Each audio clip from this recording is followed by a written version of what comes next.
Le Sud-Soudan est-il sur la voie de la réconciliation? Les deux parties qui se déchirent sont arrivées à Addis-Abeba en Éthiopie pour entamer après cette nuit des pourparlers de paix. Face à face, il y aura les délégations du président sud-soudanais Salva Kiir et celle de son ex-vice-président Riek Machar. Riek Machar mène une rébellion depuis mi-décembre qui ensanglante le pays. Nous avons assisté à de terribles actes de violence ces 2 dernières semaines, des meurtres et des brutalités, de graves violations des droits de l'homme, explique cette représentante des Nations Unies. Le pays est à la croisée des chemins, mais il peut être encore sauvé de violences futures et majeures. Cela dépend des leaders de ce pays et des deux parties.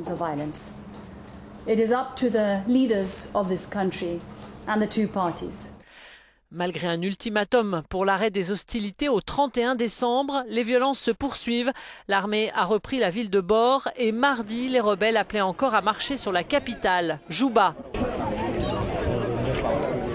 Le conflit, qui prend aussi un caractère ethnique, aurait déjà fait des milliers de morts et près de 200 000 déplacés.